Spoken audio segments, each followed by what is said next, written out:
હવે જોજો, ધ્યાન દેજો વૈષ્ણવ.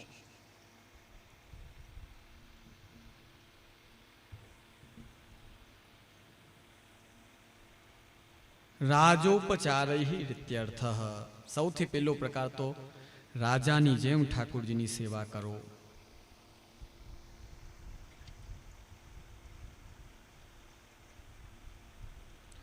લબ્ધોપચાર કહી રીત્યત્ર વિવરણમ પ્રાપ્તૈ દ્રવ્ય ઉપચારા કર્તવ્યા ઇતિ.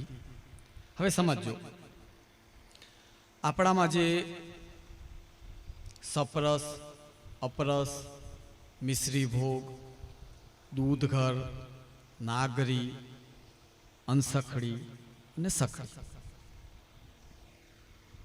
84 વૈષ્ણવમાં મિશ્રી ભોગનો પ્રકાર ક્યાંય જોવામાં આવતો નથી. જો કે શ્રીનાથજી ની જ્યારે ઝારખંડ में प्रभु ने जताई, अब के मोहि मिलो मन भाई, मिलेंगे हरिदास पे जहाँ 3 दमन कहा वही, इंद्र नाग जो देव दमन सो मेरो नाम धरा वही. ઝારખંડમાં જ્યારે શ્રી મહાપ્રભુજી બિરાજતા હતા ત્યાં ઠાકુરજીની આજ્ઞા થઈ કે હું ગિરિરાજજી ઉપર છું, આપ આવો અને મારો પ્રાગટ્ય કરાવો અને પધરાવો. શ્રીનાથજી બાવાનો પહેલો પ્રકાર જે ગિરિરાજજી ઉપર મંદિર સિદ્ધ કરાવીને, કવેલુંનું, કવેલું એટલે નળિયા, નળિયા તમારા એમાં નળિયાના ઘર કહેવાય ને, કઈ વ્યવસ્થા નથી, છપ્પરનું મંદિર સિદ્ધ કરાવ્યું શ્રી મહાપ્રભુજી. અને रामदास चौहान ने आज्ञा करी कि व्रजवासी के घर ते दूध दही मिश्री जो कछु आवे सो प्रभु को धर के अपनो निर्वाह करियो. श्रीनाथजीए जયારે पहली बार मंदिर में बिराजा ने त्यारे कई सखड़ीनी के अनसखड़ीनी व्यवस्था नहीं. व्रजवासीना घर थी देव दमन माटे जे वस्तु आवे ए भोग धरवानी. आ प्रकार महाप्रभुजीए सर्वप्रथम प्रारंभ कर्यो. एटले ज अहीं पण आज्ञा करी यथा लब्ध उपचार कही. घणा अमारा आचार्यों पण आ वस्तुनो विरोध करे कि मिश्री भोग धरो छो, आवो प्रकार क्यां जोवा नथी मळतो. पण सौथी पहला श्रीनाथजी बिराजा त्यां जो मिश्री भोग ने दूध घर ज हतुं, त्यां सखड़ी अनसखड़ी हता नहीं. त्यारे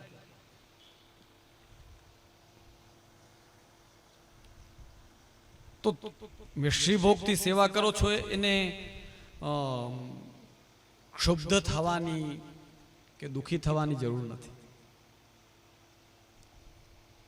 मिश्री छे रसरूप छे, सामे प्रभु बिराजे छे ए रसरूप छे. तमारो साचो अहेतुक स्नेह जो ए मिश्री में जोड़ाई ने तमे भोग धरो, ए मिश्री पण ठाकुरजी 56 भोग मानी ना. घणा वैष्णव के बस मिश्री ने बदाम એટલે સૂકો મેવો 3 વસ્તુ ધરી દઈએ એટલે વાત પૂરી. એ કે આમાં બહુ મજા નથી આવતી, હજી કંઈક વધારો કરો, વધારો કરો. પછી અમારે બતાવવો પડે કે ભાઈ જો મિશ્રી ભોગ અને સૂકા મેવામાં 21 વસ્તુ થાય. બોલો,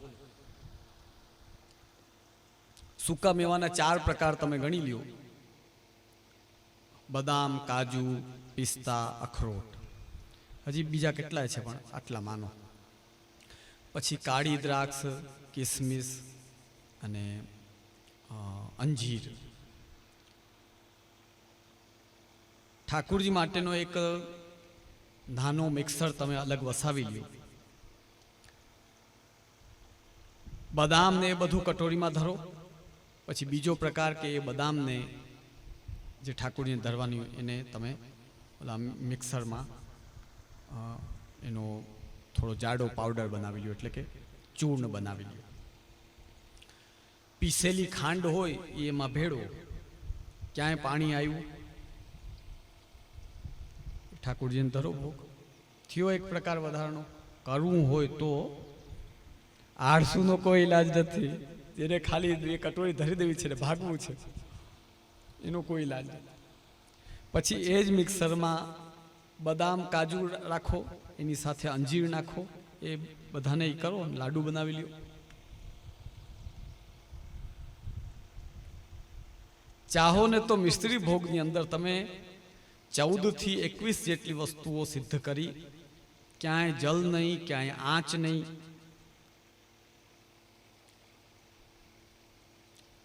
દૂધ ઘરની વસ્તુ કરો ત્યાં તો દૂધ, સૂકો મેવો ને અગ્નિ, આ 3 વસ્તુ ભેગી થાય તો દૂધ ઘર બને.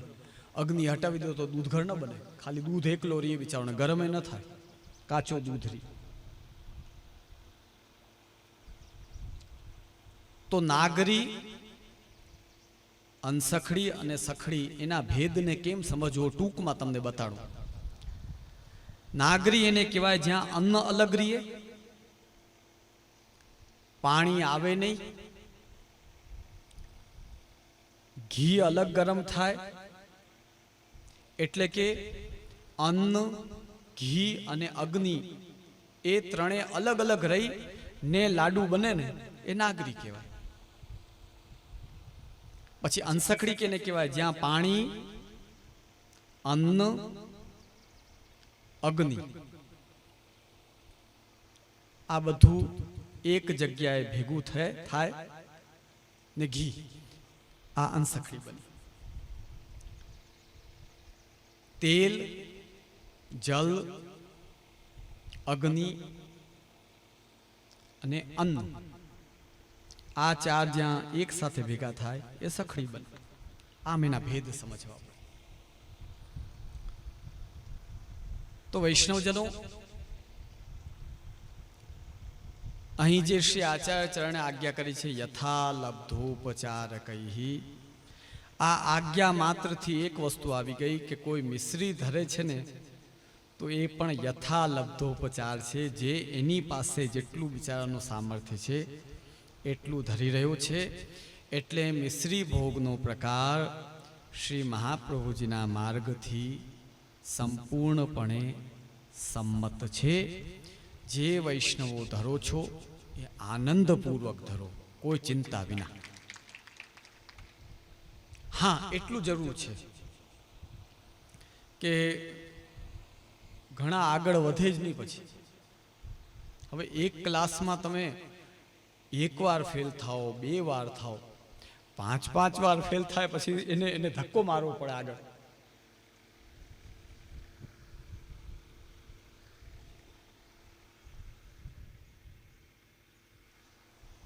નિત્ય એવી હૃદયમાં આરતી વૈષ્ણવને હોવી જોઈએ કે હજી હું પ્રભુને વિશેષ ધરાઉં, વિશેષ આરોગમ. તો યથા લબ્ધોપચાર કહીએ, જે ઉપચાર આપણી પાસે વિદ્યમાન છે, જેટલા શ્રૃંગાર વિદ્યમાન છે. ઘણા વૈષ્ણવ બિચારા પલનાય ન ઝુલાવતા હોય, હિંડોળાય ન ઝુલાવી શકે, પણ શ્રી આચાર્ય ચરણની આ આજ્ઞા અનુસાર તમારી પાસે તમારા સામર્થ્ય અનુસાર જેટલું કરો છો એટલું શ્રી ઠાકોરજી પ્રેમથી અગર કરો છો તો અવશ્ય સ્વીકાર કરે છે.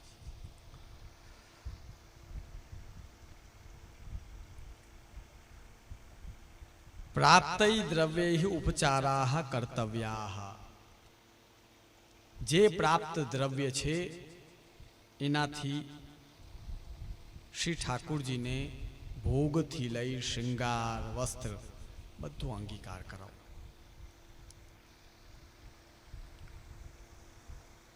પૂજનમ ચ સમીપે સ્થિત્વા યથા યોગ્યમ સેવનમ, ઉપર પૂજા શબ્દ આવ્યો, પૂજન શબ્દ આવ્યો.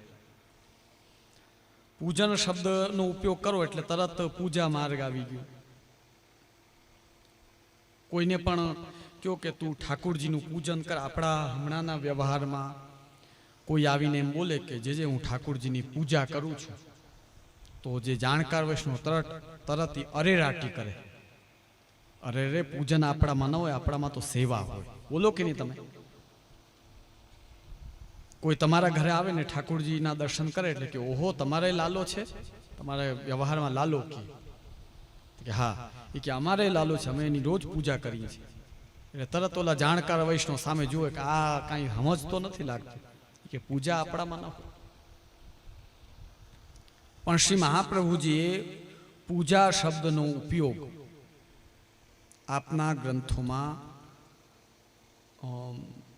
5-6 જગ્યાએ કરેલો છે.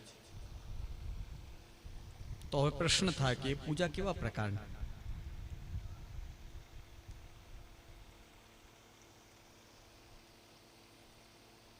વેણુગીતના 9મા કે 10મા શ્લોકમાં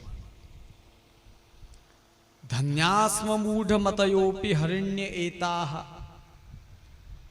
યા નંદ નંદન મુપાત વિચિત્ર વેશમ આકર્ણ્ય વેણુરણિતમ સહ કૃષ્ણ સારાહ પૂજામ દધુર વિરચિતામ પ્રણયાવલોકૈઃ.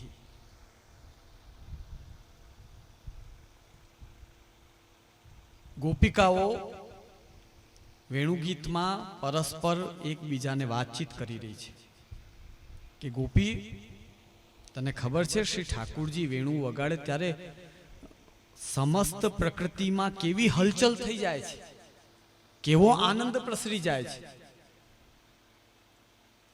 ધન્યાસ્મ મૂઢ મતયોપી હરિણ્ય એતાહ. હે ગોપી, આ વ્રજની હરણીઓ છે, હરણની પત્નીઓ, એ ધન્ય છે. અરે મૂઢમતી છે, આમને તો જ્ઞાન પણ નથી કે આ સામે કોણ બિરાજે છે. પશુ છે. પશુ કોને કહેવાય? કે જેને આત્મ ઉદ્ધારનો વિચાર પણ મગજમાં ન હોય, એ પશુ કહેવાય. યા નંદ નંદન મુપાત વિચિત્ર વેશમ. જેમણે નંદનંદન ભગવાન કૃષ્ણ સુંદર સ્વરૂપને પ્રાપ્ત કર્યા, દર્શન કર્યા. આકર્ણ્ય વેણુ રણિતમ સહ કૃષ્ણ સારાહ.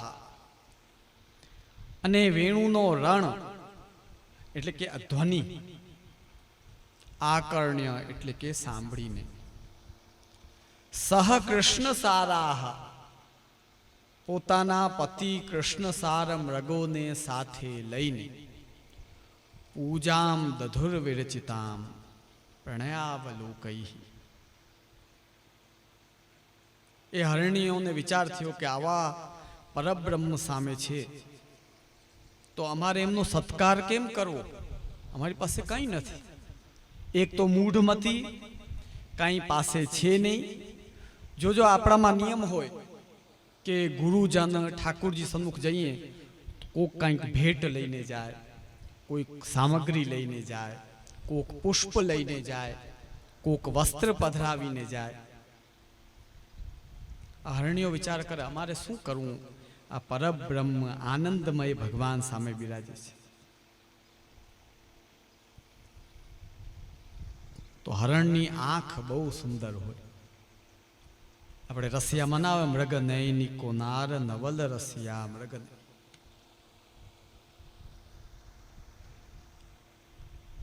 આપણે ભલે મનુષ્ય છીએ, પણ આપણા પણ આંખને ઉપમા કોની દેવામાં આવે ખબર છે? મૃગની આંખો જેવા. તારે તો મૃગ જેવી આંખો છે. ભગવાને એને આંખ એટલી ઉત્તમ પ્રકારના નેત્ર આપ્યા છે કે એ નેત્રોની સરખામણી મનુષ્યને સારા નેત્રો હોય તો મૃગના નેત્ર સાથેની સરખામણી થાય. એટલે જ્યારે પ્રભુ હરણીઓ સામે પધાર્યા તો હરણીઓ વિચાર કર્યો કે અમારી પાસે બીજું કાંઈ દેવા માટે નથી. આ પ્રભુએ જ આપેલી સુંદર આંખ છે, એ આંખમાં પ્રેમ ભેળવીને જ્યારે પ્રભુના દર્શન કરો તો આ પુષ્ટિ માર્ગીય પૂજા કહેવાય. સમજાયું વાત? આપણા પુષ્ટિ માર્ગમાં કોઈ કહે ને કે હું પૂજા કરું છું, તો ઓલો ગંધાક્ષત અને અબિરંચ ગુલાલંચ ચોવા ચંદન મેવચ નાના વિધિ પ્રકારેણ પૂજ્યતામ પરમેશ્વર, ઈ માયલી પૂજા નહીં. આ નેત્રથી પ્રેમપૂર્વક શ્રી ઠાકુરજીની ઝાંખી કરવી એ પુષ્ટિ માર્ગીય પૂજા છે.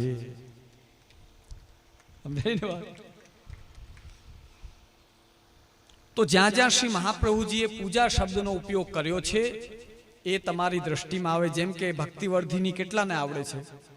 ભક્તિવર્ધિની ગ્રંથ બોલો. તમે કોઈ ભક્તિવર્ધિની નથી કરતા. એક બાજુ ઠાકુરજીની સેવા કરો ને એ વધારવાનું જેમાં વર્ણન છે એ કોઈને કરવી નથી. કાલે અષ્ટાક્ષરનું પૂછ્યું તો 2-3 હાથ ખાલી ઊંચા થયા. આજે ભક્તિવર્ધિનું પૂછ્યું તો સાવ પોતનો થઈ ગયો, કાંઈ કોઈ નહીં. ભક્તિવર્ધિનીમાં યથા ભક્તિ પ્રવૃત્તા સ્યાत् તથોપાયો નિરૂપ્યતે બીજ ભાવે દ્રઢે તો સ્યાत् ત્યાગાત શ્રવણ કીર્તનાत् બીજદાર્ઢ્ય પ્રકારસ્તો ગ્રહે સ્થિત્વા સ્વધર્મતઃ અવ્યાવૃત્તો ભજેત કૃષ્ણમ પૂજયા શ્રવણાદિભિઃ. પૂજા શબ્દનો ઉપયોગ છે ને, તો વૈષ્ણવજનો જ્યાં જ્યાં પૂજા શબ્દનો ઉપયોગ આપણા પુષ્ટિમાર્ગી ગ્રંથોમાં તમને મળે ત્યાં તમારે સમજવાનું સ્નેહાત્મક આ આંખથી પ્રભુના દર્શન એ પુષ્ટિમાર્ગી વૈષ્ણવની મોટામાં મોટી પૂજા છે.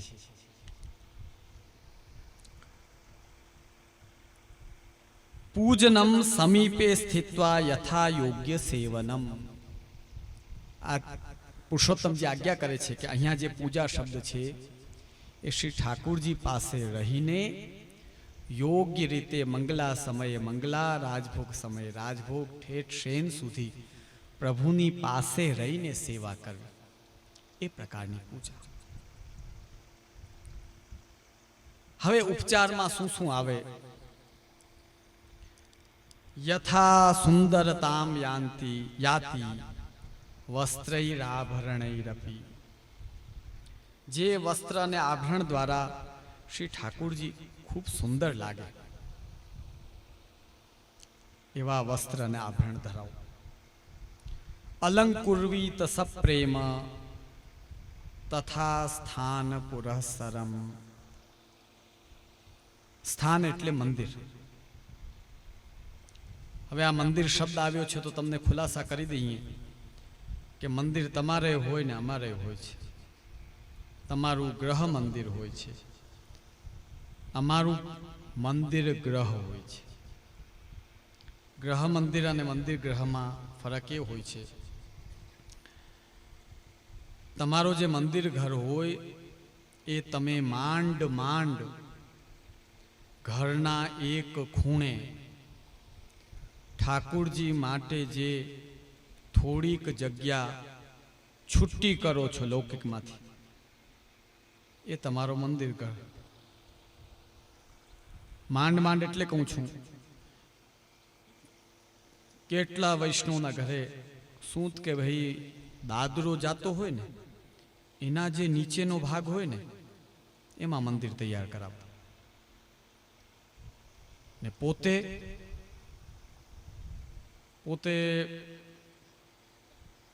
15x10 અથવા તો 20x15 બેડરૂમમાં આરામથી પોઢતો હોય.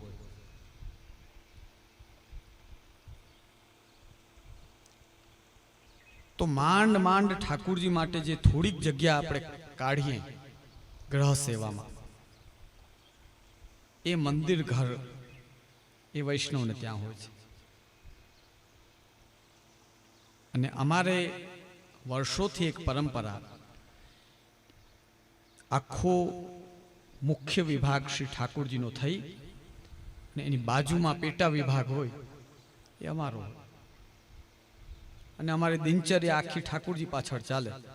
અધિક માસમાં ઠાકુરજી 1 વાગે રાતે પોઢે તો અમે 1:30 વાગે ભોજન કરીએ.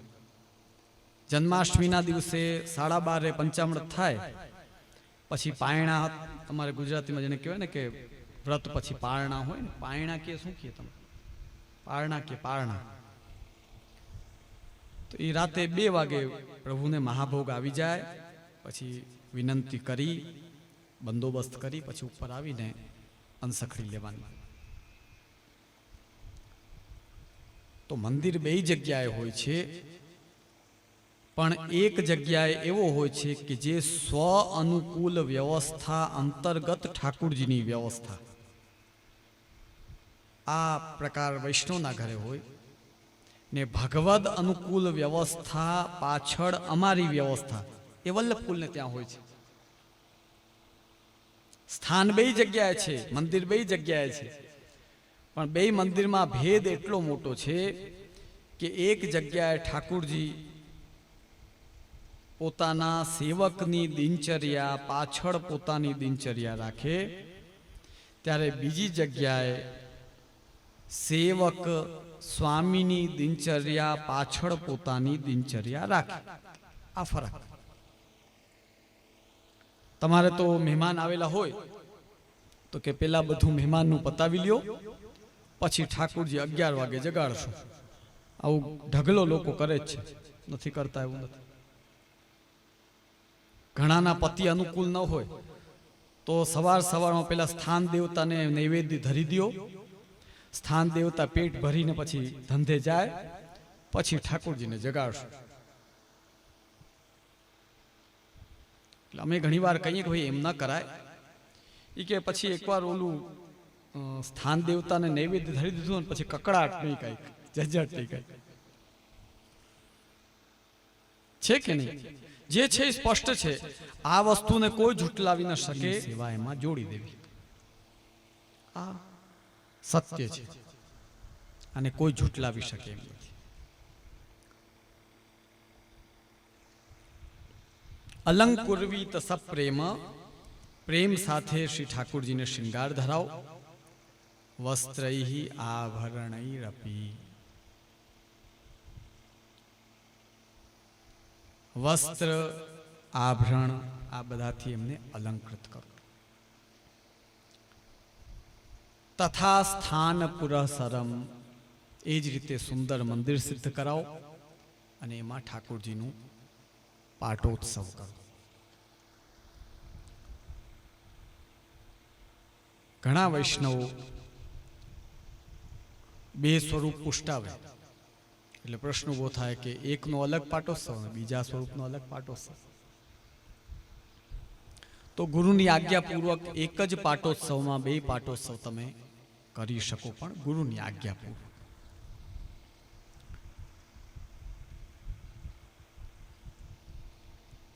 આ રીતે બધી વ્યવસ્થા કરીને અહંકાર છોડીને શ્રી ઠાકુરજીમાં મન લગાવતા લગાવતા જ્યારે આ જીવન આપણે સેવા કરીએ ત્યારે પ્રભુ પુષ્ટિ માર્ગી જીવ ઉપર પ્રસન્ન થાય છે. હવે એમાં જે આડા આવનારા તત્વો છે એમાં પત્ની, પુત્ર, હવે આની 3 પ્રકારની ફોર્મ હોય.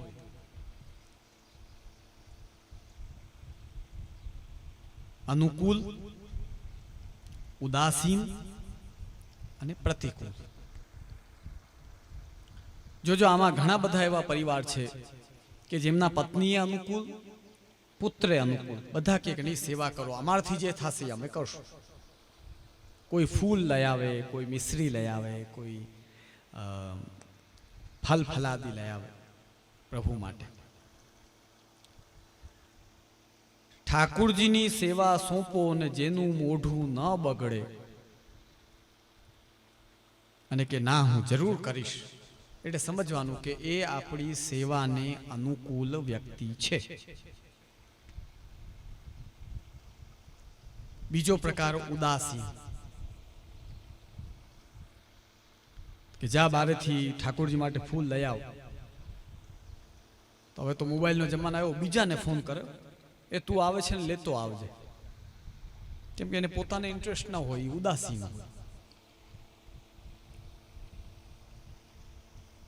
અથવા બા ઘણી વાર કે જા દીકરા બહારથી ફૂલ પધરાયા, 15 મિનિટ પછી આવે ત્યાં બેઠો, અરે તું ગયો નથી. માને રીતસર ઠાકુરજીની સેવામાં આપણને મહેસૂસ થાય કે એને રુચિ નથી, આવા હોય એને ઉદાસીન કહેવાય. અને ત્રીજા પ્રતિકૂળ, એટલે કે અમે આ કંઈ કરશું નહીં, અમને આ ગમતું નથી, આ તમે જાણો ને તમારું કામ જાણે, આ કહેવાય પ્રતિકૂળ. તો બધું વ્યવસ્થિત હોય, પણ જો ઘરના લોકો સહયોગમાં ન હોય તો તમે ચાહો ને તો પણ આનંદપૂર્વક સેવા કરી શકતા નથી. એટલે આચાર્ય ચરણે આજ્ઞા કરી, ભાર્યાદિર અનુકૂલશ્ચેત કારયેત ભગવત ક્રિયામ ઉદાસીને સ્વયં કુર્યાત પ્રતિકૂલે ગ્રહમ ત્યજેત. હવે જો સમજો, એક બાજુ આપણને ગ્રહસ્થ આશ્રમમાં રહીને સેવા કરવાની આજ્ઞા કરી. હવે આજ્ઞા કરી તો આ પ્રશ્ન ઊભા થવાના છે કે એક અનુકૂળ, બીજો ઉદાસીન અને ત્રીજો પ્રતિકૂળ. આ ત્રણમાંથી એક ફોર્મ તો તમને તમારા પરિવારજનોમાં તમે જો સ્ટડી કરો તો મળી જ જશે. તો આચાર્ય ચરણ આજ્ઞા કરે છે કે ભાર્યા એટલે પત્ની, આદિમાં પુત્ર ભાઈ બધા આવી ગયા, માતા પિતા આવી. સંતદાસજીના વાર્તા પ્રસંગમાં આવે છે કે માળા પહેરી તો એમના પત્નીના માતા પિતા અને સ્વયંના માતા પિતા બધાએ મોટું ક્લેશ કર્યું કે તમે આ પહેરી તો પહેરી શું કામ કંઠી, બસ. આજે એવા છે ક્લેશ કરવાવાળા નથી, એવું નથી. તો આચાર્ય ચરણ આજ્ઞા કરે છે, ભાર્યાદિ અનુકૂલશ્ચેત કારયેત ભગવત ક્રિયામ. જો પત્ની આદિ અનુકૂળ છે તો સર્વેને સાથે રાખીને સેવા કરો. છેટોરે બહુ નહીં કહેવાનું, પેલા એને સમજાવો, ગલતી કરતો હોય ત્યાં પ્રેમથી એને કયો ને પછી આગળ લાવો. આપણે અહીંયા અધિકાર આપેલા છે, નથી આપેલા એવું નહીં માનો. ખાલી નામ પમાવેલો હોય એના માટે અધિકાર છે, એને કઈ સેવા કરવી. હું તમને ટૂંકમાં એક સમજવા માટે, શ્રી ગોપીનાથજી, શ્રી મહાપ્રભુજીના મોટા લાલજી આપશ્રીએ સાધન દીપિકા ગ્રંથ લખ્યો, એના અમુક શ્લોકો તમને સંભળાવી ને અર્થ બતાવીશ. આનંદ આવશે, તમે શાંતિથી સાંભળજો.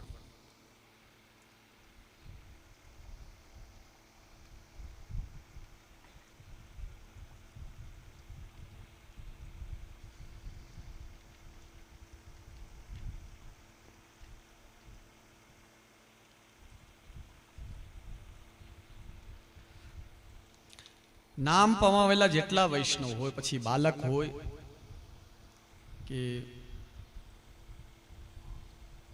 બાલકથી થોડો મોટો કિશોર હોય અથવા યુવક થઈ ગયો હોય, કોઈ પણ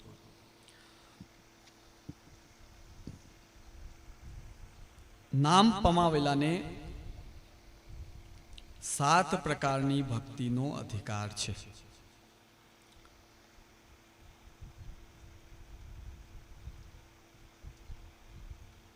હરેર ગુણાનામ શ્રવણમ. પેલો નામ પમાવેલા જેટલા છે એ ભાગવતજીથી લઈને દરેક પ્રકારનું શ્રવણ, ભગવાન શ્રી કૃષ્ણ લીલાનું. એ અધિકાર નામ પમાવેલાને નામ પમાવીએ તે દિવસથી જ પ્રાપ્ત થઈ જાય છે. હરેર ગુણાનામ શ્રવણમ જ્યાયોભ્ય શૃણુયાત સદા. આપણાથી જે શ્રેષ્ઠ વ્યક્તિ હોય, જેને પુષ્ટિ માર્ગનું જ્ઞાન હોય, એના પાસે નામ પમાવેલાને બેસાડીને ભગવાન શ્રી હરિના ગુણગાન શ્રવણ કરાવો. અને આ વિધિ કોઈ નવી નથી. આ તો હવે આ ટીવી ને મોબાઈલ આવી ગયા એટલે છોકરાઓ પણ ખૂણો પકડીને બેસી જાય ને મોબાઈલમાં જ આખો દિવસ ડૂબેલા રહીએ. બાકી જેદી લાઇટો નહોતી, ટીવી નહોતા, રેડિયો નહોતા, કાંઈ વ્યવસ્થા નથી, તેદી સત્સંગના મુખ્ય કોણ કહેવાય? દાદીમા. દાદીમા પાસે જઈને બેસો એટલે પુરાણની, મહાભારતની, રામાયણની કથાઓનું શ્રવણ સાંજે સૂતા પહેલા દાદીમા કરાવતા.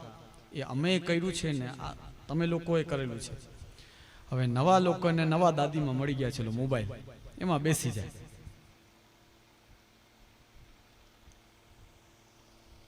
આ સ્થિતિ છે. તો આપણાથી જે શ્રેષ્ઠ હોય, એટલે જ આપણામાં એવો નિયમ છે કે કોઈ ભગવદી હોય એ વૈષ્ણવને ત્યાં સત્સંગ થાય ને ત્યાં બધા સાંભળવા આવે. તો જ્યાયોભ્ય શૃણુયાત સદા. હરિના ગુણનું શ્રવણ જે જ્ઞાનમાં શ્રેષ્ઠ હોય એવા પાસે નામ પમાવેલા વ્યક્તિએ સદા શ્રવણ કરવું જોઈએ. આ કોઈ કરતા નથી. એ કે આપણા પુષ્ટિ માર્ગમાં વૈષ્ણવમાં કાંઈ ભાવ નથી રહ્યો. અરે પણ તો શ્રવણ કરે તો ભાવ આવે? એમ કઈ હવામાંથી થોડી ભાવ આવી જાય. જાત શિક્ષ યવિયોભ્ય કીર્તયેદ અન્ય થઈ કલહ. જ્યારે ઈ સાંભળીને પરિપક્વ થઈ જાય તો જે કાચા પોચા છે એમના પાસે બેસી ને જે સાંભળ્યું હોય તેનું કીર્તન કરો, એટલે કે વર્ણન કરો. એટલે પેલી ભક્તિ કઈ થઈ? શ્રવણ ભક્તિ. બીજી ભક્તિ કઈ થઈ? કીર્તન ભક્તિ. આ બે નામ પમાવેલો જે હોય ભક્ત, એને આ બે ભક્તિનો અધિકાર પ્રથમ મળે છે. હવે જો સાત કઈ કે તો જે કાચા પોચા હોય એમને શીખવાડો, અથવા તો એકલા બેસીને જે સાંભળ્યું હોય ભગવદી પાસેથી એનું ઉચ્ચારણ કરો, એટલે કે કીર્તન કરો. અતિ સુંદર રૂપાણી લીલા ધામાની સંસ્મરેત. હવે ત્રીજી ભક્તિ કઈ આવી? સ્મરણ. ભગવાનનું વર્ણન જેટલો તમે સાંભળ્યો હોય, ભગવત ધામનું વર્ણન સાંભળ્યો હોય, એ બધાનું સ્મરણ કરો. સ્મરણ ક્યાં થાય? અંદર થાય. શ્રવણ, કીર્તન અને ત્રીજું કયું? સ્મરણ. હવે જો હમણાં જેટલા બેઠા છે બધાને અંદર સ્મરણ હોય કે આપણે ક્યાંથી લોન લીધી છે, ક્યાં બાકી છે, કોણ લેનાર છે ને કોણ દેનાર છે, બધું ધ્યાનમાં હોય કે નહીં? સ્મરણ હોય ને. એ તમને અલગથી રોજ ભણાવવું નથી પડતું. રોજ તમને સ્મરણ હોય કે આને દેવાનું બાકી છે.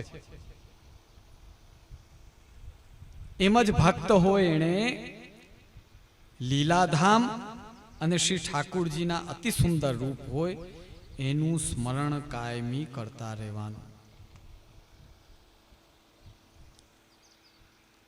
એટલે ત્રણ થઈ: શ્રવણ, કીર્તન ને સ્મરણ. પાદ સેવા હરે કાર્યા સર્વ સંપન્ન નિકેતનૈ. શ્રી ઠાકુરજીનું મંદિર હોય ત્યાં આ પગથી ચાલીને જાઓ અને દંડવત, ગુરુદેવના ચરણસ્પર્શ આદિ, આ બધી કઈ ભક્તિ કહેવાય? પાદ સેવન ભક્તિ કહેવાય. પાદ એટલે ચરણારવિંદ. ભગવત ચરણારવિંદનું સેવન કરવું.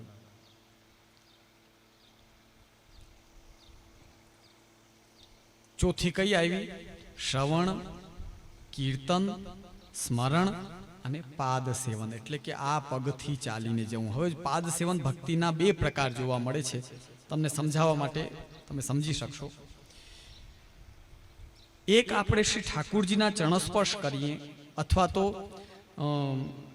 ઠાકુરજીની ચરણ ચોકી સાફ કરો, મંદિર સાફ કરો, ત્યાં જે આ પગથી ચાલીને જાઓ, ચરણારવિંદના ચરણસ્પર્શ કરવા, આ એ પાદ સેવન ભક્તિ છે. અને આ પગથી ચાલીને ભગવત ધામમાં વ્રજમાં યાત્રા આદિ કરવી, આ પણ પાદ સેવન ભક્તિ છે. તો ચલો ઠાકુરજી માથે ન બિરાજતા હોય તો વ્રજભૂમિમાં તમે વિચરણ કરો ને, આને પણ પાદ સેવન ભક્તિ કહેવાય. તો નામ પમાવ્યા પછી વ્રજયાત્રા કરવાનો અધિકાર પણ ભગવત ભક્તને છે. એટલે કઈ કઈ થઈ? શ્રવણ, કીર્તન, સ્મરણ અને પાદ સેવન. આ ચાર, હજી 3 બાકી છે. અર્ચનમ પ્રત્યહમ તસ્ય વિધિના નિયમેન ચ. આ ઓલા પ્રભુના દર્શન, પ્રેમાત્મક દર્શન. અર્ચન એટલે પૂજા. શ્રવણ, કીર્તન, સ્મરણ, પાદ સેવન અને પ્રેમપૂર્વક ઠાકુરજીના દર્શન. 5 થઈ. વંદનમ ચરણામ ભોજે તસ્ય ભાવનયા ખિલે. સાષ્ટાંગ દંડવત પ્રણામ. આ પણ ભક્તિનો પ્રકાર છે. જોજો, દંડવત એવી વસ્તુ છે કે તમે કેટલા પણ અપરાધ કર્યા હોય, હું જેટલા વૈષ્ણવ સેવા કરે છે એ બધાને હું કહીશ કે સેવા કરી લ્યો અને ઠાકુરજી પોઢાડતા પહેલા સાષ્ટાંગ દંડવત કરી એ પ્રભુને વિનંતી કરવી, પ્રભુ અમે જીવ છીએ, અમારાથી જે કાંઈ નાના મોટા અપરાધ થયા હોય એ અપરાધ અમારી સેવા ન છોડાવે, એટલે પ્રભુ આપ અમારા બધા અપરાધ ક્ષમા કરો. મૂળ શું છે? સેવા છૂટવી ન જોઈએ. મેં આ સ્થિતિ જોઈ છે. એવા ભગવદી વૈષ્ણવો બિચારા કે જેને આ જીવન સેવા કરી, છેલ્લે દેહમાં એવા સમસ્યાઓ આવી કે સેવા છૂટવા લાગી અને રોતા હોય બિચારા કે અમે સેવી નથી શકતા ઠાકુરજી. તો સેવા છૂટવી એ પુષ્ટિમાર્ગી વૈષ્ણવ માટે કાળો દિવસ છે, કાળો દિવસ એમ સમજો.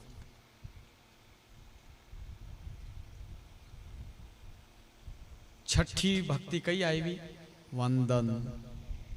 વંદન એટલે સાષ્ટાંગ દંડવત. હવે એમાં નિયમ એવો છે કે પુરુષ હોય એ સંપૂર્ણ આખો સૂઈને દંડવત કરી શકે, સ્ત્રી હોય એ આડા દંડવત કરે, સંપૂર્ણ સૂઈને દંડવત ન કરે. આવી શાસ્ત્રની મર્યાદા છે. વંદનમ ચરણામ ભોજે તસ્ય ભાવનયા અખિલે.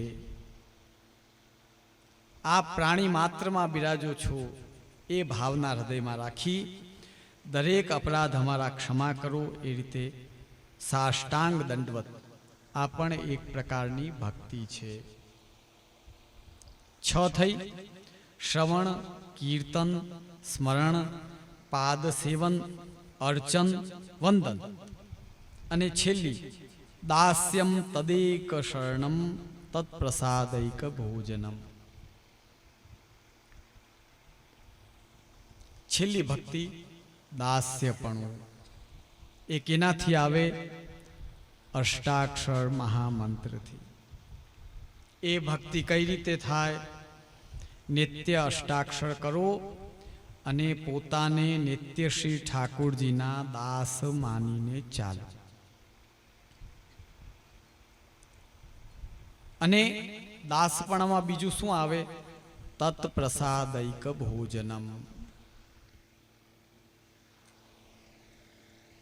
ભગવત પ્રસાદનો જ ભોજન કરો. હવે આમાંથી મને બતાડો, આટલા તમે બધા બ્રહ્મ સંબંધી વૈષ્ણવો છો, રોજની પોતાની રસોઈમાં ચરણામૃત મેળવીને, કેમ કે જે સખડી નથી ધરતા, ઠાકોરજીની સેવા નથી કરતા, એ રોજ ભોજન તો કરે છે. અન્ન તો તમે લ્યો જ છો, અન્ન વિના તો ચાલે નહીં. કઈ રીતે લ્યો છો બોલો? સામાન્યમાં વૈષ્ણવ શું કરતા હોય, જેને બહુ જ્ઞાન ન હોય, રસોઈ કરી ને કે ચાલો હવે તમારા ઓલા ઘરમાં એક ઓલો મંદિર જેવો તૈયાર કરેલું હોય, એ તમે મેલામાંથી લાવ્યા હો, જન્માષ્ટમીના મેળામાં જાઓ ને એમાંથી, ને એમાં 10 દેવતાઓના ફોટા અંદર મૂકેલા હોય. પછી આ જે ભોજન તૈયાર કરો એમાંથી થાળીમાં બધી વસ્તુ થોડી થોડી મૂકી ઓલા મંદિર સામે 5 મિનિટ મૂકો, આમ કે હાલો હવે બેસી જાઓ બધા લાઈનમાં. આ જ પ્રકાર હોય છે કે નહીં? બોલો, હું ગલત કહેતો હું તો મને કહેજો. બીજો પ્રકાર સામે મૂકે કે ચાલો હવે બધા ભગવાનને વિનંતી કરી લ્યો કે આરોગી લઈએ, એટલે પછી આપણો રસ્તો જલ્દી થાય. તો આ પ્રકારે છે, શાસ્ત્રોમાં નથી એવું નથી. તમે જે આ મંદિર પોતાના મનથી ઊભો કરેલો જે મંદિર હોય કે આ પ્રકાર જે તમે કરો છો, અમે તો ઘરે ઘરે જો સેવા લઈએ, આ કોઈ અમે સાંભળેલી વાત નથી કહેતા. અમે ઘરે ઘરે સેવા લઈએ, ત્યાં ઘરમાં આવીએ ત્યાં જ ખબર પડી જાય કે આ મર્યાદા પુષ્ટિ વૈષ્ણવ છે, આ અર્ધ પુષ્ટિ વૈષ્ણવ છે, ને આ આખો પુષ્ટિ વૈષ્ણવ છે. એ ઘરના ઢંગધડા જોઈને સમજી જઈએ. તમે એમ માનો કે અમે ભેટ લેવા ઘરે આવીએ, અમે તમે કેટલા આગળ વધ્યા ને એ જોવા ઘરે આવીએ છીએ. બાકી પાલન પોષણ તમારું અમારું બધા ઠાકોરજી કરે છે. કઈ આપણે એકબીજાનું થોડું કોઈ પાલન પોષણ કરી શકે? પાલન પોષણ કરવાવાળા તો ઠાકોરજી છે. એ ચાહે તો જંગલમાં પણ પાલન પોષણ કરી લઈએ, અને મહેલમાં એ પાલન પોષણ કરે, ઝોપડામાં એ પાલન પોષણ કરે, અને ઝાડ નીચે પણ જીવાત્માનું પાલન પોષણ કરી લે. પાલન પોષણ કરનાર તો એ છે. અમે આ સેવા લેવા આવીએ એ તમને યાદી દેવા કે તમે પ્રભુને સમર્પણ કર્યો છે, તો વર્ષમાં એકવાર ઠાકોરજીની સેવા તમે આપો અને ગુરુની દક્ષિણા આપો, અને તમે પ્રોગ્રેસ કેટલી કરી, કેટલા આગળ વધ્યા એ જોવા અમે આપ. તો તમે જે મંદિર ત્યાં ઊભો કરો છો, આવો પ્રકાર શાસ્ત્રોમાં ક્યાંય લખેલું નથી, પૂજા માર્ગમાં નથી, કે મર્યાદા ભક્તિ માર્ગમાં નથી. અને પાછા ભોગ ધરાવો છો, તમે માનો છો એમ કે હા ભગવાન લઈ રહ્યા છે ને અમે હવે જમીએ છીએ. પુષ્ટિ માર્ગી વૈષ્ણવે શું કરવું જોઈએ? જો એના પાસે ચરણામૃત વિરાજમાન હોય તો ચરણામૃતની ચપટી પધરાવી ઠાકોરજીને દંડવત કરી, પ્રભુને હૃદયથી દંડવત કરી, પછી અન્નનું ભક્ષણ કરવું. એટલે નામ પમાવા વાળા માટે દાસ્ય ભક્તિમાં એક પ્રકાર શ્રી ગોપીનાથજી બતાવે છે, તત પ્રસાદ એક ભોજનમ. પ્રિય વૈષ્ણવજનો, ભગવત પ્રસાદ રોજ લેતા રહ્યો, જોજો તમારી બુદ્ધિમાં ફરક પડશે જ. અન્ન, કાલે જ અમે કહ્યું કે અન્ન છે એ મન ઉપર અસર કરે, સંગ છે એ બુદ્ધિ ઉપર અસર કરે. અન્ન જો ભગવત પ્રસાદ હોય અને સંગ ભગવદીનો હોય, જો મન બુદ્ધિ એક થઈ ગયા તો તમને પુષ્ટિ માર્ગમાં સિદ્ધિ મળવાની છે. પ્રભુ આ જીવાત્મા ઉપર પ્રસન્ન થવાના છે. તો તત્પ્રસાદૈક ભોજનમ. શ્રી ગોપીનાથજી આજ્ઞા કરે છે, એવમ આ પ્રકારે સપ્તવિધા ભક્તિ, આ 7 ભક્તિના જે પ્રકાર છે, પ્રપન્નાધિકૃતા ભવેત. પ્રપન્ન એટલે નામ પમાવેલો, શરણે આવેલો. નિવેદી એટલે બ્રહ્મ સંબંધી. હવે વૈષ્ણવજનો સમજો કે તમારા બાળકો જે નામ પમાવેલા હોય એને આ 7 પ્રકારમાંથી તમે કોઈ પણ એક પ્રકાર ચાલુ કરાવો તો ધીમે ધીમે ક્રમેણ એની મતિમાં ફરક આવી, જ્યારે યુવાન થાય તો તમને સેવામાં સહયોગ કરતો થાય. આપણે જ્યારે પાયામાં જ કાંઈ વાવણી સારી ન કરીએ તો એ ભવિષ્યમાં કેમ થશે આગળ?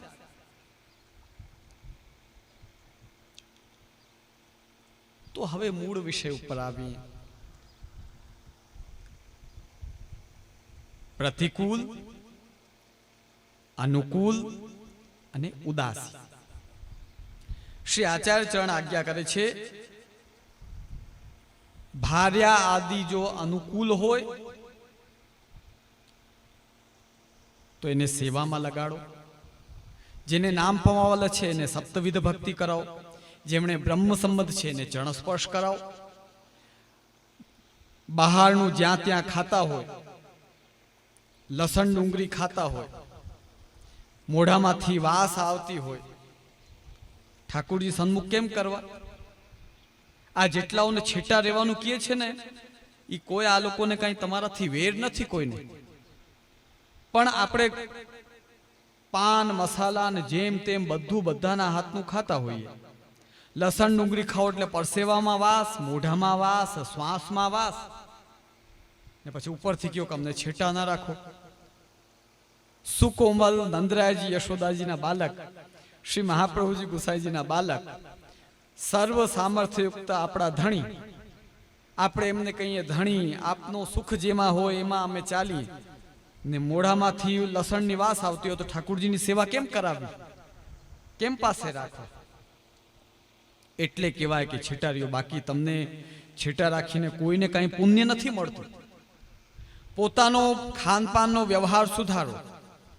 અમે એમ નથી કહેતા કે જાતિ સાથે સંબંધ તોડી દો. હું ઘણા વૈષ્ણવોને કહું કે તમે બીજું કાંઈ ના કરી શકો, વ્યવહારમાં બધે જાઓ.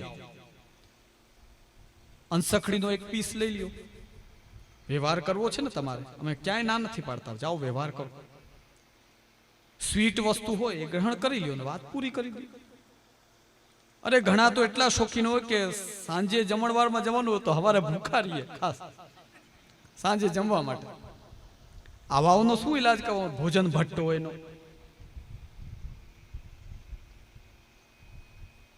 એટલે જુનાગઢમાં અવદીચની નાત ભરાણી, એટલે બધાએ ખૂબ જામીને ખૂબ ભોજન કર્યું બ્રાહ્મણો. હવે 3 જણા સ્પર્ધામાં ચડી ગયા. એ કે તું આટલા લાડવા ખાય તો હું આટલા ખાઉં. કરતા કરતા કરતા કરતા 2 જણા હારી ગયા ને છેલ્લો બેહોશ થઈ ગયો ખાતો ખાતો. એટલે કે બોલાવો ડોક્ટરને, આ નાત ભોજનમાં ક્યાંક લેવાના દેવા પડી જશે. એટલે વૈદ્ય ડોક્ટરને બોલાવ્યા. તેને માંડ માંડ પાણી નાખીને જગાડ્યો. એ કે લ્યો આ 3 ટીકડી. એ કે ડોક્ટર આવી મૂર્ખાઈની વાતું ન કર. એ કે 3 ટીકડીની જગ્યા હોત તો એક લાડવો ન ખાત. બેહોશ થઈ ગયો તોય પાછો શું કહે છે જાગીને કે 3 ટીકડીની જગ્યા હોત તો એ 2 લાડવા ખાત. 3 ટીકડી શું કામ ખાત? આવા જે શોખીન છે એને ઉપદેશ દેવાનો કોઈ મતલબ નથી. પણ જેને જીવનમાં પ્રભુ તરફ આગળ વધવું છે એને અમે કહી રહ્યા છીએ કે તમારે જો લૌકિક વ્યવહાર ઓછો કરવો હોય તો એનો ઈલાજ એ છે કે જમણવારમાં, લગ્નમાં બધે જાઓ. કોઈ ગરદણી એમ કહેવા નથી આવતો કે તું શું ખાય છે કે શું નથી ખાતો. તમે જાઓ, એક પીસ આપણે લીધો અંસખડીનો અથવા તો સ્વીટમાં દૂધ ઘરનો, એમાં લસણ ડુંગળી માથાકૂટ હોતી નથી, એ લઈને વ્યવહાર પૂરો કરી દે. આમ કરતા ધીમે ધીમે સૂઝબૂઝથી, સમજદારીથી સમાજને પણ સાથે રાખો અને સ્વધર્મનો પણ નિર્વાહ કરો. આ રીતે તમે ચાલશો, શ્રી ઠાકુરજી સ્વયં કૃપા કરીને અનુકૂળતા કરશે. શું કામ ના કરે? આ રીતે જ્યારે આ જીવન ભાર્યા આદિ અનુકૂળ હોય ત્યારે સાથે રાખીને, ઉદાસીન હોય તો પોતે કરો. પ્રતિકૂલે ગ્રહમ ત્યજે, મહાપ્રભુજી સ્પષ્ટ આજ્ઞા કરે છે. જો ઠાકુરજીને અનુકૂળ નથી, ઠાકુરજીના દ્વેષી છે, તો એવાઓને મનથી છોડી દો. એવા ઘરવાળાઓનો ત્યાગ કરો. ઉદાસીન છે તો સાથે રાખો. એટલે જ અમે મર્યાદી વૈષ્ણવને કહીએ કે તમારી સંતાનોમાં જોજો, તમે નજર કરો તો 3 પ્રકારની દેખાશે: અનુકૂળ, ઉદાસીન અને પ્રતિકૂળ. ઘણી જગ્યાએ પ્રતિકૂળ નથી હોતા, પણ અનુકૂળ અને ઉદાસીન તો લગભગ બધા ઘરે આ પ્રકારની સંતાનો તો જોવા મળે જ છે. કે તમે કરો, અમે ના નથી પાડતા, અમે સહયોગ કરશો, અમને નહીં. આમાં આ ઉદાસી. તમે કરો, અમે તમારી ભેગા રહેશું અને સાથે સેવા કરાવશું, આ અનુકૂળ. અને આ કાંઈ જોઈએ જ નહીં, ઠાકોરજી પધરાવી દો ગુરુદેવને ત્યાં, આનંદ પ્રમોદ કરો, હરો ફરો ને આનંદ માર્યો, આ બધા ઓલા પ્રતિકૂળ વાળા. તો સેવા જેમ જરૂરી છે, ગ્રહસ્થાશ્રમ જેમ જરૂરી છે, એમ ઘરમાં રહેવા વાળોનો સાથ સહકાર પણ જરૂરી છે. એના વગર ન થઈ શકે. સાથ સહકાર પણ આવશ્યક છે. તો આ ત્રણ વિભાગ કરીને વૈષ્ણવોએ ઉદાસીન હોય એની સાથે ઉદાસીન વ્યવહાર કરવો, અનુકૂળ હોય એની સાથે અનુકૂળ વ્યવહાર કરવો. એટલે જ જ્યારે કુંભનદાસજીના પુત્ર કૃષ્ણદાસને વાઘે માર્યો, આ સમાચાર કુંભનદાસજીને મળ્યા. કુંભનદાસજી બેહોશ થઈ ગયા. કોઈએ જઈને ગુસાઈજીને વિનંતી કરી કે મહારાજ, કુંભનદાસજીને પુત્રનો શોક લાગ્યો છે. ત્યારે શ્રી ગુસાઈજી આજ્ઞા કરી કે નહીં, કુંભનદાસજી સરીખા ભગવદીને લૌકિક પુત્રનો ક્યારેય શોક લાગે નહીં. આ તો કૃષ્ણદાસ શ્રીનાથજીની ગાયોના ગ્વાલ હતા ને એ ગાયોની સેવા છૂટી, એનો દુઃખ લાગ્યો એટલે વિલાપ કરી રહ્યા છે.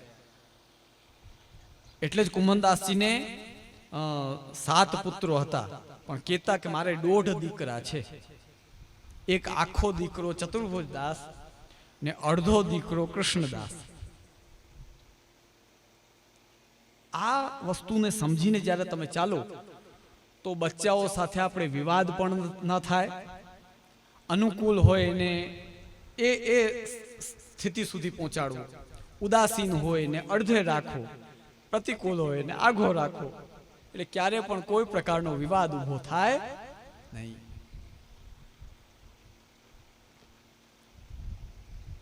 આ રીતે જ્યારે આપણે સેવા કરો તો સેવામાં આનંદ બનેલો રહે. જબરદસ્તી કરો, ઝઘડા કરો, માથાકૂટો કરો તો સેવાનો આનંદ દૂર ચાલ્યો જાય છે. હવે આવ્યો મુદ્દો આગળ, સેવામાં આવનાર દ્રવ્ય. કમાવા તો જવું જ પડે. આપણા વાર્તા પ્રસંગમાં ખૂબ જ એક સુંદર પ્રસંગ આવે છે. આજ હવે છેલ્લો દિવસ છે તો થોડુંક વધારે અમે 6:30 સુધી લઈ લેશું. જેને જેને ઓલા દૂજાણું ને બધું હોય ને એ બધા તમે ગોઠવી લેજો. આજ તમારે ઊભા થવાનું છે નહીં. આપણા વાર્તા પ્રસંગમાં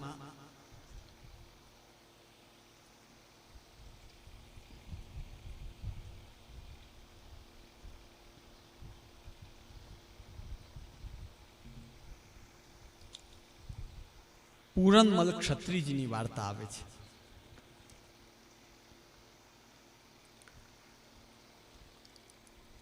श्री आचार्य जी महाप्रभु के सेवक पूरनमल जयमल क्षत्रिय अंबालय में रहते, तिनकी वार्ता.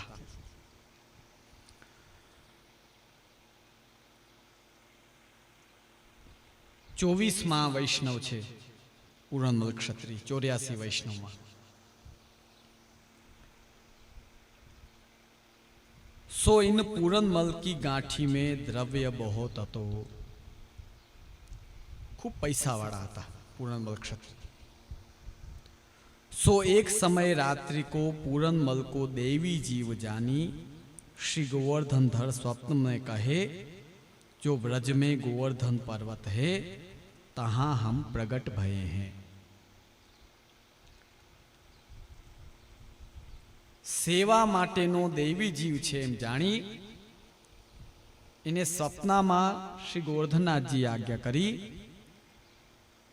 કે વ્રજમાં જે ગોવર્ધન પર્વત છે ત્યાં હું પ્રગટ થયો છું, સો તું આય કે હમારો મંદિર સમરાવ,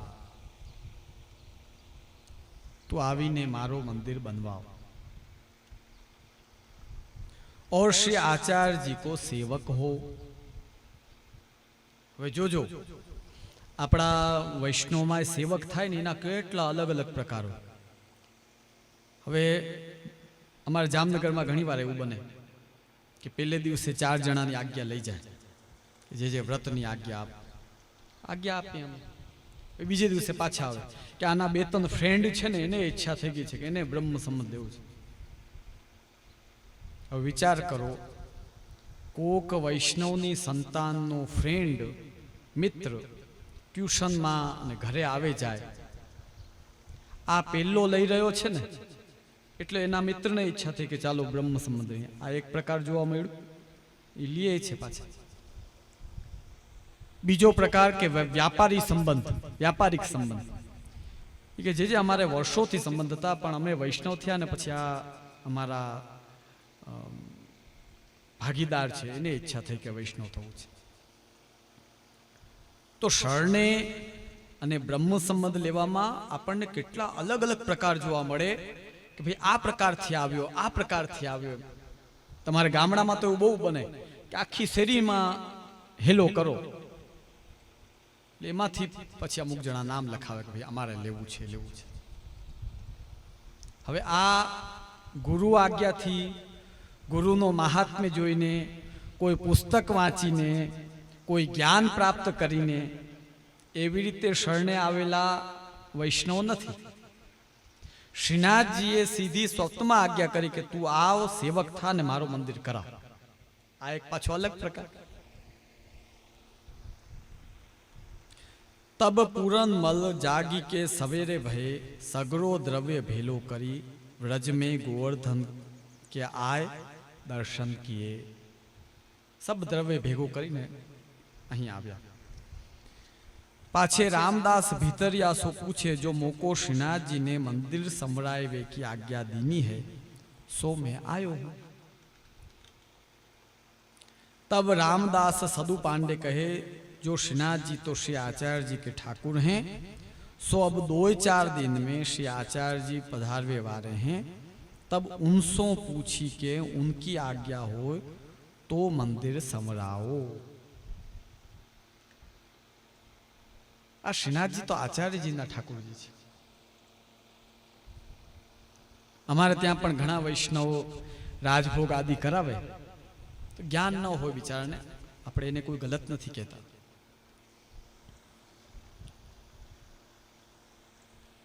पण ज्ञाननी कमी होवाना कारणे जेम तेम आज्ञा लईने राजभोग करावे. पछी मुद्दो शुं होय के लाओ भाई हवे अमने प्रसाद आपो जल्दी.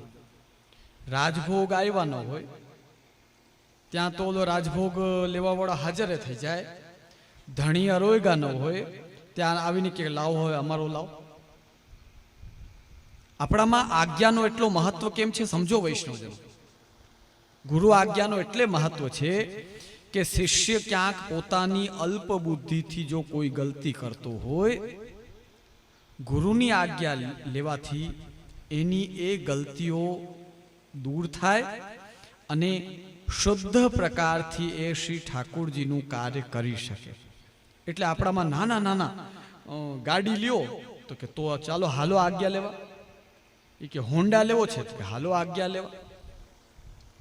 આ બધામાં આજ્ઞા લેવા પાછળનું કારણ જ આ કે લૌકિક અલૌકિક બધામાં આજ્ઞા લઈને કાર્ય કરો તો તમારો કાર્ય ક્યારે પણ ખોટો ન ઠરે, ગલત ન થાય. એટલા માટે એટલે કહું કે ભાઈ શ્રીનાથજી તો આચાર્યજીના ઠાકુરજી છે, એમની આજ્ઞા થાય તો કાર્ય થાય. पाछे श्री आचार्य जी पधारे तब पूरन मल ने दंडोत करी विनती करी जो महाराज मोकू सेवक करिए और श्रीनाथ जी मंदिर संवराय वे की आज्ञा करी है, सो आपको आज्ञा देवो तो मैं संवराऊं। श्रीनाथ जी मैंने आज्ञा करी छे, आप आज्ञा करो तो थाय, नकर न थाय। गुरु गोविंद दऊ खड़े, काके लागू पाए। बलिहारी गुरुदेव की, सो गोविंद दियो बताए। श्रीनाथ जी आज्ञा करी छता पण आचार्य जी ની आज्ञा थाय तो श्रीनाथ जी स्वीकार करे। तब श्री आचार्य जी पूरनमल को नाम निवेदन कराए, कहे आगरे ते कारीगर बुलावो, आगरा थी कारीगर बोलावो। पछी वार्ता प्रसंग में आगळ आवे छे के 4-5 नक्शा अलग अलग मंदिरना बनाव्या, पण ए अनुकूल पड्या नहीं। घड़ी घड़ी धजा कलश आवी जातो। नक्शो बनावे ने त्यारे नंदरायजीना घर जेवो बनावे ने बनी जाए एटले तरत पाछा धजा कलश माथे आवी जाए। એટલે શ્રી મહાપ્રભુજીને પણ આશ્ચર્ય થયું કે તમે મારી સામે બનાવો, તમે ઘરે બનાવો છો એમાં ગડબડ કરો છો। શ્રી મહાપ્રભુજીની સામે નકશો બનાવ્યો, પાછા ધજા કલશ હાજર।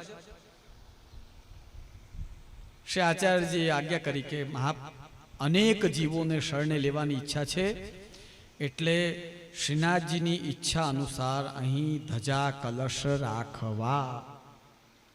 એટલે જ આજે શ્રીનાથજીમાં તમે જાઓ તો ત્યાં કલશ અને ધજા શ્રી મહાપ્રભુજી વખતના ગોપાલપુરમાં હતા, અને એ જ ધજા કલશ શ્રી હરિરાય મહાપ્રભુએ જે આ નાથદ્વારામાં મંદિર છે એ મહાપ્રભુજીનું સિદ્ધ કરાવેલું નથી।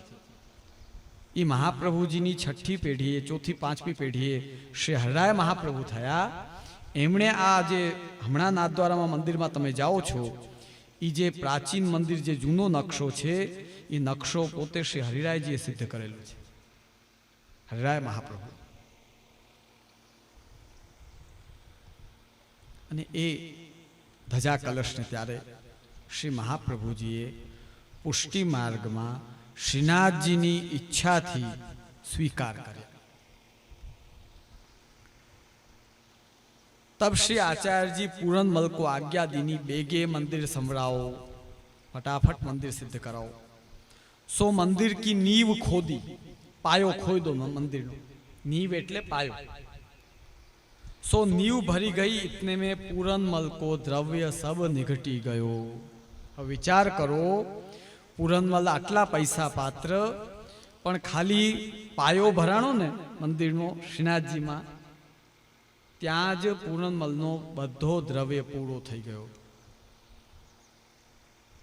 તબ પૂરનમલ કમાય વેકો ગયે। હવે મુદ્દો સમજો વૈષ્ણવજનો। જેમ સેવા કરવી આવશ્યક છે એમ સેવામાં જે વિત્તજા સેવા તમે લાવો, તમને બધાને અમે કહીએ નીતિ વિરુદ્ધ खोटा रस्ते थी क्यारे पण द्रव्य लावीने ठाकुर जी ने अंगीकार करावो नहीं, क्यारे पण न करावो। तमे जे मेहनत करो छो खेतरे, वेपारीओ वेपार करे छे ने ए अंतर्गत जे द्रव्य आवे ए श्री ठाकुर जी में लगावे। हवे श्री हरिरायजी भाव प्रकाश आज्ञा करे छे। सो द्रव्य घट्यो ताको अभिप्राय यह, जो पूरनमल के पिता को कमायो द्रव्य हतो। केम घट्यो द्रव्य, केम मंदिर न बन्यो? पूरनमलना पिता वैष्णव नता, एमणे कमावेलू द्रव्य हतु, ए पूरनमलने वारसामां प्राप्त थयुं। ए द्रव्य बधो नीवमां अंदर चाल्यो गयो। सो पिता के मरे पुत्र की सत्ता होय, ताते पूरनमल की सत्ता श्रीनाथ जी, पूरनमल की सत्ता जानी के श्रीनाथ जी अंगीकार किए। परंतु लौकिक मनोरथ करी पिता द्रव्य कमायो हतो, ताते कार्य सिद्ध न भयो। समझ्या बात आखी? हवे जो एनो खुलासो करिए। सो पिता के मरे ते पुत्र की सत्ता होय, કોઈના પિતા અવૈષ્ણવ હોય પણ એના વારસામાં મળેલો દ્રવ્ય હોય એ પુત્રની સત્તા કહેવાય. પુત્ર જ્યારે વૈષ્ણવ થાય ત્યારે એ દ્રવ્ય પુત્ર પાસે છે તો એ દેવી દ્રવ્ય કહેવાય. પણ તાતે પૂરનમલ કી સત્તા જાની કે શ્રીનાથજી અંગીકાર કિए. એને આજ્ઞા કરી કે તું મારો મંદિર કરાવ. એ પૂરનમલની સત્તાનો દ્રવ્ય થઈ ગયો એટલે આપે કરાવ્યો. પરંતુ લૌકિક મનોરથ કરી પિતા દ્રવ્ય કમાયો હતો તાતે કાર્ય સિદ્ધ ન ભયો. પિતા તો લૌકિક પોતાનો લૌકિક સારું ચાલે, મારે મોટો બંગલો બને એ માટે કમાવ્યો હતો. એટલે મંદિર ન થયો પણ ખાલી પાયો ભરાણો. મુદ્દો સમજો, લૌકિક વિચાર કરીને ત્યારે તમે કમાવીને લાવશો તો ઈ દ્રવ્ય ઠાકુરજીમાં નહીં લાગે, ઈ જો લૌકિકમાં જ વેડફાશે. પણ જો અંદર એમ વિચાર કરો કે આ વખતે અમારે મોલ જો વ્યવસ્થિત થશે તો અમારા પ્રભુને આ કરાવીશ, આવો વિચાર કરીને તમે કમાવા જાઓ તો શ્રી ઠાकुरજી ઈ દ્રવ્ય प्रेमपूर्वक स्वीकार करे. और जो यही द्रव्य सो मंदिर बने तो वित्तजा सेवा पूरन मल की सिद्ध न होय. जो आज पैसा थी वारसाना पैसा थी जो आखो मंदिर बनी जाए तो पूरन मलनी पोतानी शू सेवा.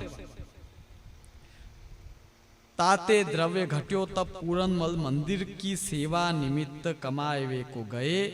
या में यह जताए जो वैष्णव को व्यापार करनो तो भगवत सेवा, गुरु सेवा और वैष्णव सेवा को मनोरथ करी करनो. समझ्या ने बात आखी? एटले ज आपणामां तमे गामडाना वैष्णव बधा मनोरथ करो छो ने, ई उत्तममां उत्तम कार्य करी रह्या छो. कांई पण करो, लग्न होय, नवुं मकान बनावो, दुकान उद्घाटन करो तो शू के चलो भाई रास कीर्तन करो ने ठाकुरजी ना रोगाओ ने वैष्णव ने प्रसाद देवो. वैष्णव को व्यापार करनो तो भगवत सेवा, गुरु सेवा और वैष्णव सेवा को मनोरथ करी करनो. तब ही द्रव्य ते सेवा सिद्ध होय. तब वित्तजा सेवा कहिए.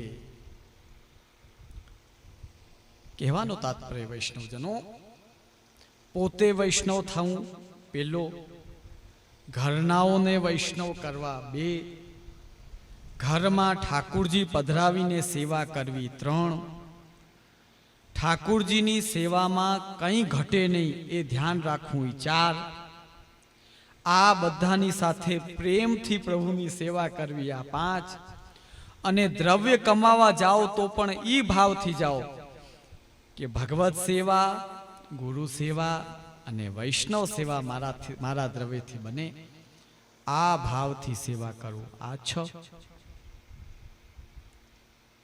હવે જુઓ, પુષ્ટિમાર્ગ કઠિન છે ને, સરળ છે. પ્રભુની દ્રષ્ટિ જેના ઉપર પડી જાય, ગુરુની દ્રષ્ટિ જેના ઉપર પડી જાય એના માટે સરળ માર્ગ છે. પણ જેના ઉપર ઓછી કૃપા હોય એના માટે કઠિનમાં કઠિન માર્ગ પુષ્ટિ માર્ગ છે. બોલ, એટલે તો આપણામાં બોલાય કે પુષ્ટિ માર્ગ. પુષ્ટિ માર્ગ શું કામ? પુષ્ટિ એટલે કૃપા. પોષણમ તદનુગ્રહ, ભગવાનનો અનુગ્રહ એ પુષ્ટિ. જો અનુગ્રહ ન થાય તો કમી રહી જાય, તો કઠિનમાં કઠિન માર્ગ છે. તો વૈષ્ણવજનો, ब्रह्म संबंध पछी भगवत सेवा, भगवत नाम ए पुष्टि मार्गीय वैष्णवनो मूळ छे. अमे बधा अमारा वैष्णवने कहेशुं, भगवत सेवा करो. भगवत सेवा विनानो जीवन ए भाग्य विनानो जे व्यक्ति होय दुर्भग, एना जीवन जेवो जीवन छे. पुष्टि मार्ग एक महान मार्ग छे. हूँ काले पण आ वात में दोहरावी, आजे पण कहूं छूं. आपणे कोई अन्य मार्गना जे शास्त्रोक्त मार्ग छे, संप्रदायो छे, एनो कोईनो आपणने विरोध नथी. पण पुष्टि मार्गीय वैष्णव જ્યારે આવો મહાન માર્ગ છોડીને માત્ર દેખાડા પાછળ અન્ય જગ્યાએ ભાગી ને કંઠી ઉતારે છે એ મોટામાં મોટો પાપી છે. આ ન ઉતારો કંઠી. કોઈ તમને કેટલી પણ એડવર્ટાઇઝ બતાડે, આપણે આપણી કંઠી ન છોડી. આપણા માર્ગમાં ભલે એડવર્ટાઇઝમેન્ટ નથી કે તમને ધંધામાં અમે સહયોગ આડકતરી રીતે કરતા હોઈએ કે ન કરતા હોઈએ, આ બધી વસ્તુઓ પુષ્ટિ માર્ગમાં ભલે ન હોય. તમારી નોકરી લગાડી દેવાનું, ભાઈ શું કે બાવાએ મારી નોકરી લગાવી દીધી, આવું કદાચ વાતાવરણ નહીં મળે પુષ્ટિ માર્ગ. અહીંયા જે વાતાવરણ છે એ સ્પષ્ટ છે. તમે ભક્ત છો, તમે પ્રભુને સેવો. યે યથા મામ પ્રપદ્યન્તે તાંસ તથૈવ ભજામ્યહમ મમ વર્તમાનુવર્તન્તે મનુષ્યાઃ પાર્થ સર્વશઃ. અહીંયા સ્પષ્ટ છે, પુષ્ટિ પ્રભુને સેવો. તમે ઠાકુરજીની સેવા કરો. આપણા પ્રભુ આપણા જીવનો ધ્યાન રાખે છે, એને બધું સુખ આપે છે, ક્યારે પણ એને રઝળાવતા નથી. આ વસ્તુને હૃદયમાં ધારણ કરી ક્યાંય પણ મોટું એડવર્ટાઇઝમેન્ટ હોય એમાં આપણે વહી નહીં જવાનું.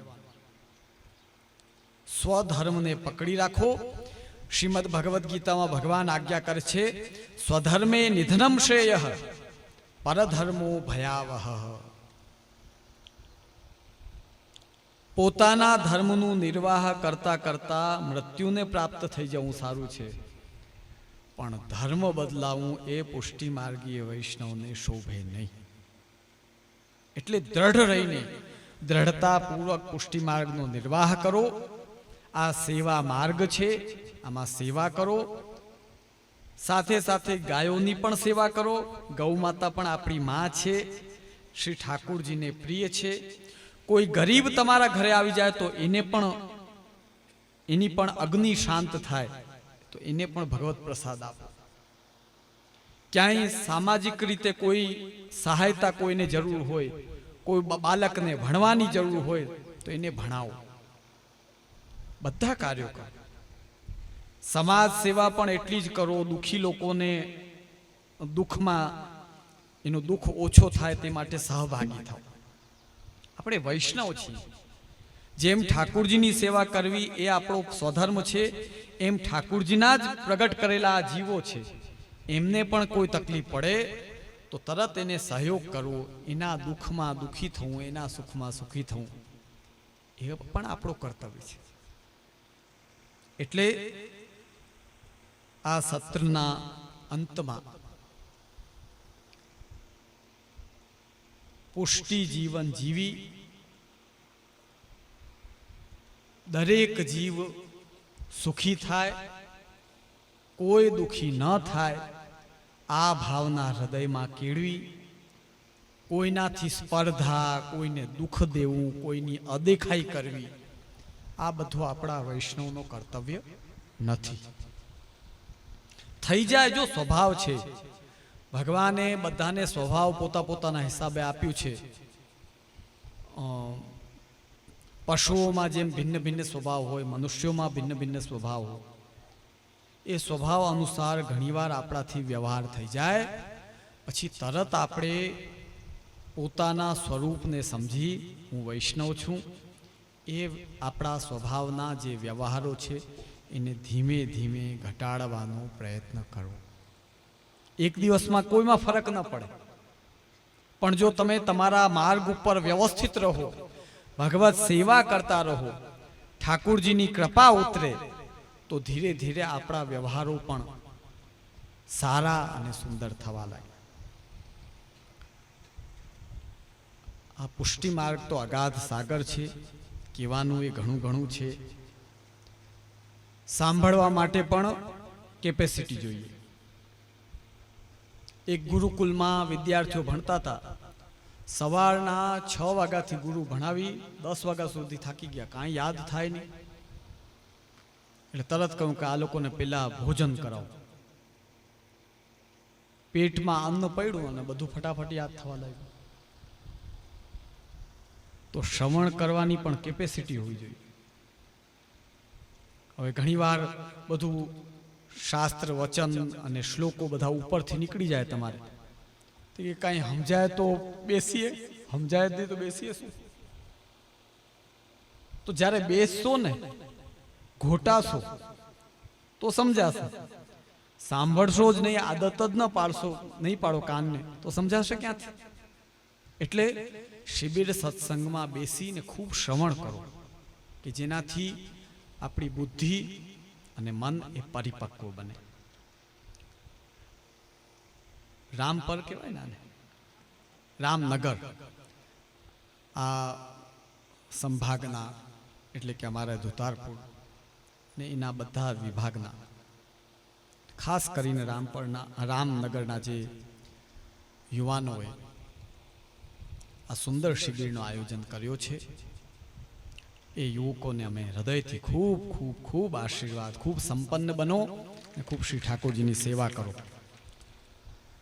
માર્ગ માટે ઉત્તમમાં ઉત્તમ અભિયાન આ યુવાનો કરી રહ્યા છે.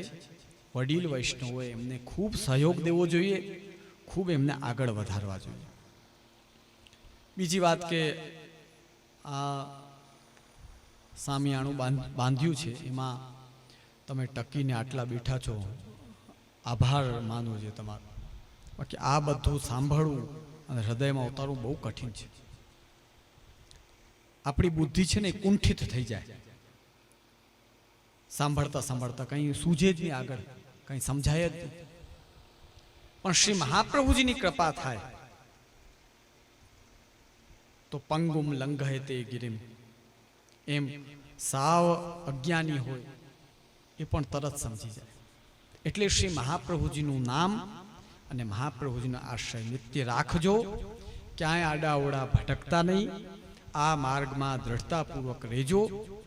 ભગવદ નામ અને ભગવત સેવા કરતા રહેશો, ઠાકુરજી કૃપા અવશ્ય કરશે.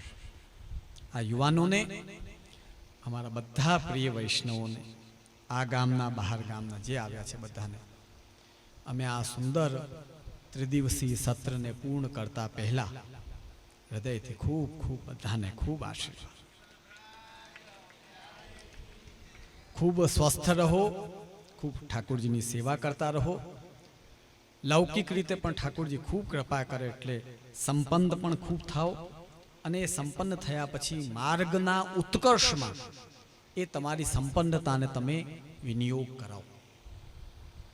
એવા સર્વેને અમે હૃદયથી આશીર્વાદ આપી આજના આ સત્રને અહીં પૂર્ણ કરીએ છીએ. તેમજ ત્રિદિવસીય આપણી શિબિરને પણ અહીં પૂર્ણ કરી સર્વેને પુનઃ ખૂબ ખૂબ આશીર્વાદ ધન્યવાદ દઈ મારા વક્તવ્યને વિરામ આપું છું. ખૂબ ખૂબ બધાને આશીર્વાદ. ધન્યવાદ.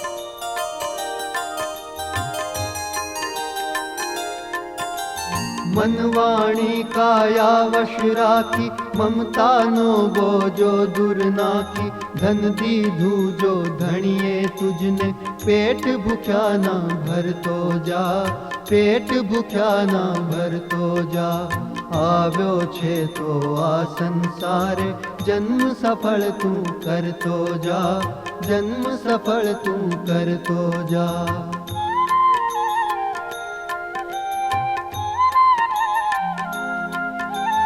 આ જગમાં તું મહાન કહાવે, આશ ધરીને કોઈ આંગણે આવે. દિન દુખિયાના દુઃખની વાતો, કર્ણ પટે તું ધરતો જા, કર્ણ પટે તું ધરતો જા. આવ્યો છે તો આ સંસારે, જન્મ સફળ તું કરતો જા, જન્મ સફળ તું કરતો જા.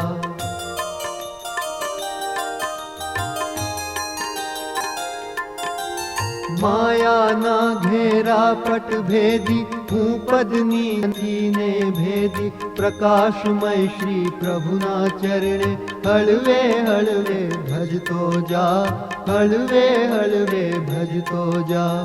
આવ્યો છે તો આ સંસારે, જન્મ સફળ તું કરતો જા, જન્મ સફળ તું કરતો જા.